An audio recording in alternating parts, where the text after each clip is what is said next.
नमस्कार, स्वागत है आपका एबीपी गंगा में। मैं हूं अवधेश। आज उत्तर मांग रहा है प्रदेश की महिलाओं को सुरक्षा न दे पाने का कलंक उत्तर प्रदेश कब तक ढोता रहेगा।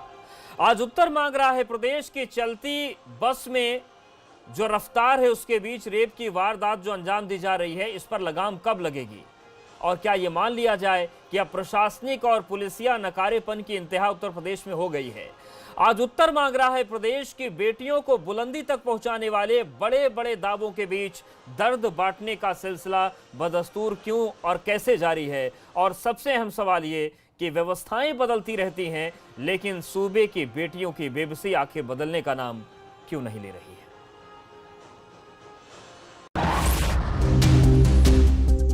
चलती बस में महिला से दरिंदगी। आगरा नोएडा एक्सप्रेस वे पर महिला से रेप। यह जो घटना है ये एक ओवरनाइट स्लीपर बस की है जो कि प्रतापगढ़ से गौतम बुद्ध नगर आ रही थी और जिस पर पीड़िता यात्रा कर रही थी। और पीड़िता ने जो इस केस में फैक्ट्स बताए हैं उससे ऐसा प्रतीत होता है कि जब ये बस लखनऊ से मथुरा के स्ट्रेच पे थी उस दौरान किसी समय रात को यह घटना घटी है। मुसाफिरों से भरी बस में रेप कांड। रेप का आरोपी ड्राइवर गिरफ्तार। कैसे थमेगी महिलाओं से अपराध की रफ्तार। 50% यात्री वाली बसों में कोरोना से बचेंगे, लेकिन साथ में चल रहे दरिंदों से कौन बचाएगा। दावे बड़े बड़े, बेदम महिला सुरक्षा। कौन करेगा सफर में रक्षा। शुरू हुई आरोपियों की धरपकड़, दर्ज हुआ केस। कब रुकेगा रेप का सिलसिला। उत्तर मांगे प्रदेश। तो सवाल यही है कि महिला सुरक्षा के नाम पर बड़े बड़े जो दावे होते हैं, लेकिन क्या पूरा प्रशासनिक सिस्टम और पुलिस व्यवस्था फेल है। कुछ खास मेहमान हमारे साथ जुड़ गए हैं, सीधे उन्हीं का रुख करते हैं। हमारे साथ अनीता अग्रवाल जी हैं, प्रवक्ता भाजपा, शबाना खंडेलवाल प्रदेश महासचिव कांग्रेस, प्रियंका राणा जी सोशल एक्टिविस्ट हैं और विक्रम सिंह जी पूर्व डीजीपी हैं। आप सभी मेहमानों का बहुत स्वागत है। सबसे पहले अनीता अग्रवाल जी आपके पास ही आ रहे हैं। ये तस्वीर आखिर आपका जो प्रशासनिक अमला है, जो पुलिसिया तंत्र है, बदल क्यों नहीं पा रहा है। एनसीआरबी की रिपोर्ट्स में नंबर 1 का तमगा लेकर कब तक उत्तर प्रदेश घूमेगा महिला अपराध के मामले में। देखिए अवधेश जी, सबसे बड़ी बात यह है कि अपराध कम हो सकते हैं लेकिन अपराध बिल्कुल कहिए ख़त्म हो जाए, ये मनोवृत्ति चेंज करने की बात है। इंसानों की जो मानसिक वो प्रवृत्ति है उसको चेंज करने वाली बात है। हम सामाजिक लोगों को उनको चेंज करना होगा। क्योंकि आप एक बताइए, एक बस में सारे लोग मुसाफिर थे और उसमें एक महिला के साथ ऐसा हो तो वो मुसाफिर जो थे उन लोग को सबको इसमें कम से कम साथ। लेकिन आज सबसे बड़ी बात है कि हमारे समाज में केवल लोग स्वार्थी जो होते जा रहे हैं उसको चेंज कर। जब तक आदमी की मनोवृत्ति नहीं ठीक होगी तब तक आप लाख सरकार कुछ भी कर ले कोई फर्क नहीं। लेकिन सबसे बड़ी मनोदशा को चेंज करने वाला है, सामाजिक परिवर्तन लाने वाला है। और सबसे बड़ी बात, आत्मरक्षा करने के लिए खुद को सरकार तो केवल इतना कर सकती है, अपराधियों को पकड़ सकती है, उस पर केस कर सकती है, लेकिन एक राह चलते हुए जब व्यक्ति इस तरह दरिंदगी करते हैं उसकी तो एक सामाजिक तौर से बहिष्कार होना चाहिए। सामाजिक लोग उसका बहिष्कार करना चाहिए, सारे लोगों को आरोप देना चाहिए। निर्भया कांड दिल्ली में हुआ था तब आप लोगों ने क्यों ईंट से ईंट बजा दी थी सरकार की। उस वक्त ये सामाजिक मामला नहीं था। सजा दे दे। देखिए निर्भया कांड जो था वो आप देखिए, निर्भया कांड के बाद काफी सुधार आया है महिलाओं के उसमें, क्योंकि सामाजिक जागृति बढ़ी है, उसमें जागृति बढ़ी है। नहीं सामाजिक जागृति बढ़ी है अवधेश जी, हम उस समय जागृति बढ़ी है सामाजिक। और उसके बाद आप देखिए अपराध काफी कम हुए हैं। अपराध, मैंने कहा ना, अपराध खत्म नहीं हो सकते, अपराध खत्म नहीं हो सकते, लेकिन अपराध कम हो गए हैं, पहले से अपराध कम हो चुके हैं। जो पकड़ में न आए कम से कम इस लेवल का झूठ बोलिए। एनसीआरबी की रिपोर्ट में नंबर 1 है उत्तर प्रदेश अच्छा, महिला अपराध के मामले में। आप ये नहीं, आप इस समय अपराध पहले से काफी कम हुए। आप इससे पहले अपराध देखिए, उससे लेकिन अब 100% FIR होती है, 100% जो है अपराधी पकड़े जाते हैं और FIR होती है, ऑनलाइन FIR होती है 1076।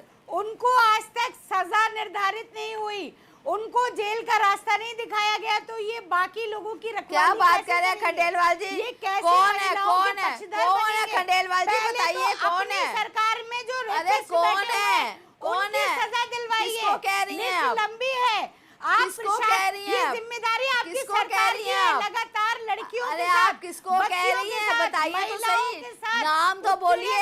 रेप केस हो रहे हैं। अरे मैं बात कर रही अरे हूँ, नाम बहुत तो सारे बोलिए, ऐसे नाम किसके हैं। लिए बोल और रही आप हैं आप? जानती हैं, पहले सत्ता में जो बैठे हैं नियम तो करिए। अरे नाम तो बताइए उन्हें तो सही। सुधारिए। बहुत सारे की बात नहीं है, आप नाम नित्यानंद स्वामी अरे जी आप हैं, नाम बताइए। आप बहुत नित्यानंद सारे स्वामी ऐसे जी। थोड़ी के बहुत सारे हैं। ये कुलदीप कोई सेंगर जी बैठे हैं। हमारे अरे कौन मैं नाम नित्यानंद बोल तो स्वामी? रही हूँ अनिता जी, आपको आवाज अरे नहीं वो आ सब रही? जेल में है, सब कुलदीप अंदर है। सेंगर जी, नित्यानंद अरे स्वामी जी सेंगर जिनको आप जी, बरी अरे करने की सेंगर बात जी करते अंदर हैं। है। आप तो सेंगर उनके पक्षधर हैं। अरे आप सेंगर पक्षधर हैं गलत कह उनके। रही है आप, गलत कह रही है। पार्टी में नहीं है हमारे भाजपा में नहीं है वो। न चिन्नानंद स्वामी है, न सेंगर है। सेंगर को ठीक है। निष्कासित कर दी चुके सियासी हैं। बातों पर आपको आएंगे। शायद जानकारी नहीं है। सवाल तो जानकारी देखिए कर गंभीर लीजिए है, इससे अपनी। कोई बच नहीं अपनी सकता। जानकारी पक्ष दुरुस्त हो करिए, या विपक्ष जानकारी हो। दुरुस्त करिए अपनी। विक्रम सिंह खंडेलवाल जी, सर, जानकारी ये जो तस्वीर पूरी बन रही है और जो भी एक्सप्रेस वे पर हुआ, एक्सप्रेस वे पर जो प्राइवेट बसेस की जो ओवरनाइट चलती हैं, उन बसेस के मालिकों की मनमानी कैसी हो, किसी से छिपा नहीं है। किस तरीके से रफ्तार के कहर के चलते कई बार बहुत बड़े बड़े हादसे हुए, दर्जनों लोगों की मौत हुई। सुरक्षा के नाम पर क्या कुछ हो सकता है? क्योंकि उन बसों में मैंने भी कई बार सफर किया है। पूरी रात के सफर में एक बार कहीं भी न तो उस बस की चेकिंग होती, न तो कोई झांकने आता और सुरक्षा की कोई इंतजाम नहीं होता। ये घटनाएं कैसे रोके सर? आपने बहुत महत्वपूर्ण बिंदु उठाया है। ये VIP बस है। प्रतापगढ़ से गौतम बुद्ध नगर का फेयर कम से कम 1600 रुपए होगा। VIP वातानुकूलित बस में इस प्रकार का कृत्य हो जाए, और ये कोई सामान्य नहीं, अत्यंत पाशविक बलात्कार है। बलात्कार के साथ साथ बलात्कार में भी जो पाशविकता की पराकाष्ठा हो सकती है वो है, और ये कोई सामान्य व्यक्ति के बस की नहीं है। अगर आप इसके अब इतिहास पे जाएं तो ड्राइवर का और जो भी इसमें अपराधी हैं उनका पूर्व इतिहास जरूर होगा। एक विद्वान प्रवक्ता ने ये कहा अभी कि पुलिस केवल गिरफ्तार कर सकती है। मैं समझता हूं गिरफ्तारी तो पहली पायदान है। हमारा कन्विक्शन रेट भी बहुत गिर चुका है। यही नहीं, FIR बढ़ी है, ये सही है, लेकिन कन्विक्शन रेट हमारा आज 22% है रेप का। इससे ज्यादा शर्मनाक बात क्या हो सकती है? क्योंकि हमने उस कड़ी तक जाके चूल से चूल मिला के निर्भया के बाद जो 13 क्रिमिनल लॉ अमेंडमेंट एक्ट था, उसके अंतर्गत लेडी प्रोसिक्यूटर्स, लेडी जजेस, फास्ट ट्रैक कोर्ट्स की व्यवस्था नहीं की, जिसके परिणाम स्वरूप आपके जो घिनौने कांड हुए जैसे कुलदीप सिंह सेंगर के, वो तो जो हुआ सुप्रीम कोर्ट के हस्तक्षेप से हुआ, लेकिन जो नकारात्मक संदेश गया, उससे ये संदेश गया कि बलात्कारी अगर पहुंच वाला है तो उसके ऊपर कार्रवाई नहीं होगी। और ये एक बहुत बड़ा बदनुमा धब्बा है। मैंने इस फोर्स में 36 साल काम किया। मैं आपको बता दूं, अगर पुलिस चाहे तो इस तरीके की आवारागर्दी और गुंडागर्दी समाप्त हो सकती है। आप स्वयं ट्रैवल कर चुके हैं, और अगर पुलिस ने कहीं भी जाकर के चेकिंग या कोई चीज सत्यापन नहीं किया है, ये भी आपत्तिजनक है। महिला यात्रियों की सुरक्षा की बहुत आवश्यकता है, और इसमें तो मैं ये कहूंगा कि मुझे ये बता दें कि कितने कन्विक्शन हुए हैं पिछले 3 साल में, कितने के ऊपर गैंगस्टर और रासुका लगी है, कितने की चल अचल संपत्ति कुर्क की गई। देखिए, बलात्कार कोई सामान्य घटना नहीं है। जस्टिस कृष्णा अय्यर ने कहा, हत्या तो शरीर को नष्ट भ्रष्ट करती है, लेकिन बलात्कार अंतर आत्मा को भी नष्ट भ्रष्ट कर देती है, पूरे परिवार को नष्ट भ्रष्ट करती है। इसलिए इसमें यह आवश्यक है कि इसमें गैंगस्टर एक्ट के अंतर्गत चल लेकिन अचल सवाल यही है कि क्या वो इनको मंशा है? क्योंकि जिस तरीके से डिफेंड किया जाता है उससे तो थोड़ा सा शक होने लगता है। लेकिन जवाब लेंगे प्रियंका राणा जी। अनीता जी बार बार कह रही हैं कि ये सामाजिक बुराई है, और ये कोई अनीता जी पहली नेता नहीं है। जिसकी भी सरकार होती है, जिसकी भी सत्ता होती है, वो अमूमन यही कहता है तमाम जब मामले सामने आते हैं, तो ये बहुत अच्छा और बड़ा सरल डिफेंस होता है। लेकिन ये कैसे चीजें रुके? आप तो समाज के बीच सीधे काम करते हैं, क्या केवल समाज की जिम्मेदारी है ये? रहा है, और हमेशा से पहले भी जितनी भी सरकारें आई हैं वो इसी मुद्दे पर जीती हैं कि भाई आपके जो राज्य है, जो दूसरी सरकारें हैं, उनको कोस करके कि आपके जो जब आपकी पार्टी होती है तो आप में लॉ एंड ऑर्डर होता नहीं है, लेकिन जब अपनी बारी आती है तो वही लोग सिर्फ आप लोगों के ऊपर थोप देते हैं कि ये अवेयरनेस की कमी की वजह से है, लोगों में जागृति होनी चाहिए। तो फिर ये कैंडल मार्च लेकर के जब दिल्ली में निर्भया कांड हुआ था तो फिर क्यों गए थे और क्यों इतना हल्ला मचाते थे? पहली बात तो लॉ एंड ऑर्डर बनाने से कुछ नहीं होता है अगर जब तक उसका इम्प्लीमेंटेशन ना हो। इम्प्लीमेंटेशन होता नहीं है, लोगों के अंदर खौफ कहाँ है? वो जो खौफ होना चाहिए अपराधियों के मन में, वो एक तो कहीं ना कहीं मिसिंग है। दूसरा, इतनी बड़ी बस, एसी बस में आप इतनी दूर चल करके आ जाते हैं, बीच में कोई इतनी दूर चल करके आ जाते हैं, बीच में कोई चेकिंग नहीं हो रही है। लॉकडाउन का समय है, इस टाइम पे कोविड-19 की वजह से भी काफी चेकिंग्स हो रही है, लेकिन उसके बावजूद ये सब हो जाता है। जो एसी बस थी उसके कर्टन्स खुले थे कि नहीं खुले थे, वहां पे इतने सारे नागरिक थे।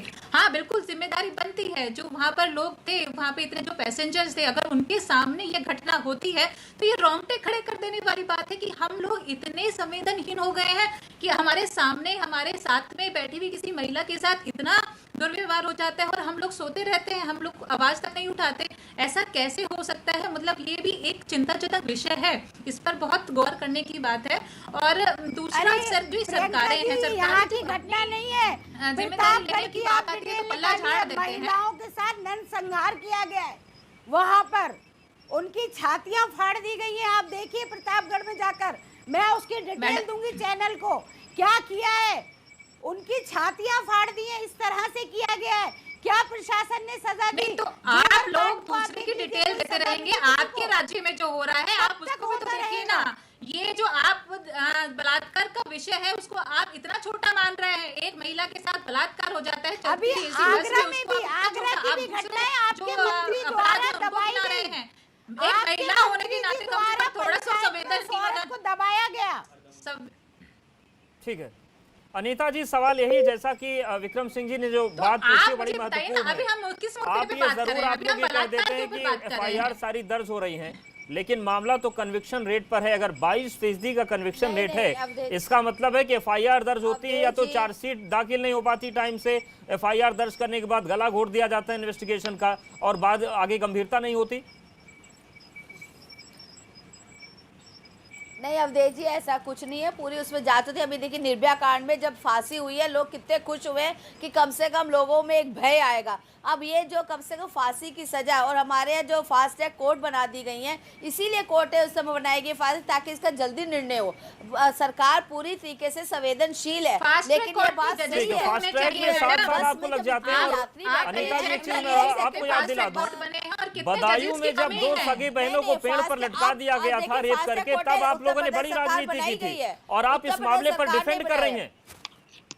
नहीं, राजनीति की बात नहीं अवधेश जी, अवधेश जी राजनीति की बात नहीं कर रही हूँ मैं। एक महिला होने के नाते एक बिल्कुल ये बात सही तरह से बताना चाहती हूँ कि जब हमारे 20-25 लोग यात्री वहाँ रहते, उन्होंने इकट्ठा क्यों नहीं उसका विरोध किया? कम से कम इसीलिए आप कह रहे हैं। आप ये बताइए, सामाजिक कुरीति को अगर हम आपकी आंखों में देखते रहेंगे, उनकी बात बहुत सही है। ये मसला है कि जो लोग वहाँ पर थे उन्होंने क्यों आवाज नहीं उठाई। लेकिन अनीता जी, प्रतापगढ़ से दिल्ली के सफर की बात करिए, 1000 किलोमीटर के आसपास होगा लगभग।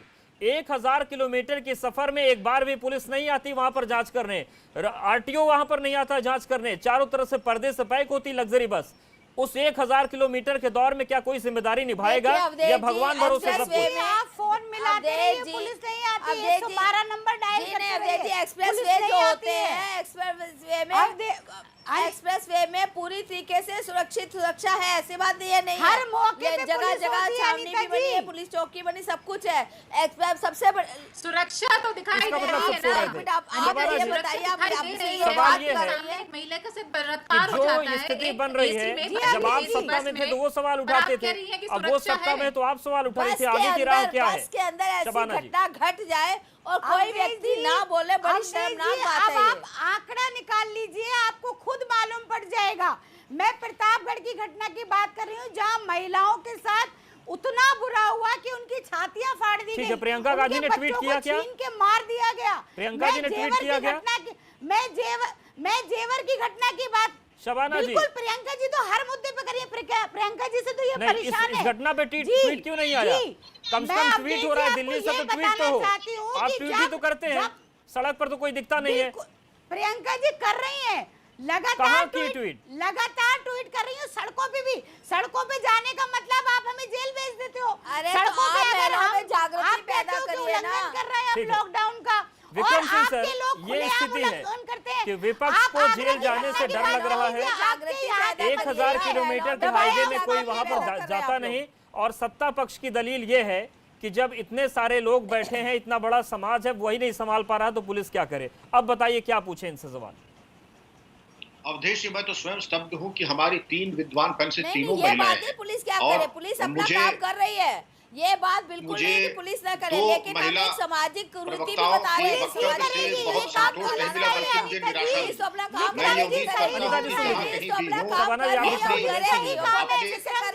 कर्तव्य से अपनी बातचीत से उसका प्रबल विरोध करें, और विरोध अगर नहीं कर सकते हैं तो कम से कम ट्वीट करें, फेसबुक पे जाएं, आंदोलन करें, और इस बात के लिए शासन प्रशासन के ऊपर ये दबाव बनाए कि अपराधियों को एक ऐसी सजा दे जो कि एक नजीर बने।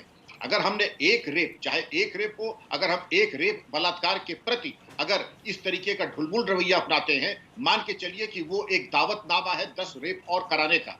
मैं बिल्कुल इसके बारे में मुझे कोई संशय नहीं मेरे मन में कि इसमें वो कार्रवाई होनी चाहिए जिससे कि 7 पुश्त इनके याद करें कि इनको क्या सजा मिली थी। बिल्कुल सर, लेकिन सवाल ये भी है कि व्यवस्था क्यों बदल नहीं रही? जो पुलिस पूरे पुलिस महकमों को चला रहे हैं उनमें गंभीरता की कमी है, या फिर जो लोग फील्ड में काम कर रहे हैं वो ओवरलोड से थक जा रहे हैं? हो क्या रहा है? क्योंकि ये घटनाएं किसी को पसंद नहीं आती, सबका दिल दहल जाता है, फिर ये रुक क्यों नहीं रही? अच्छा सवाल। ये इस प्रकार के अपराधों का अनावरण और कार्रवाई जज्बे के साथ होता है।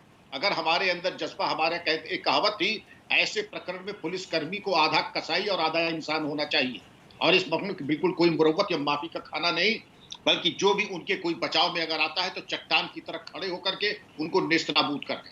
लेकिन आपने बिल्कुल सही कहा, अब तक छापे पड़े, पुरस्कार की घोषणा हुई, पेन पोर्ट्रेट पिक्चर बनी। ये तो आप अगर प्रियंका जी से पूछ दीजिए, वही बता देंगे, कहीं कोई पिक्चर पोर्ट्रेट, कोई पुरस्कार की घोषणा, किसी तरह की कोई प्रोएक्टिव नहीं होती है।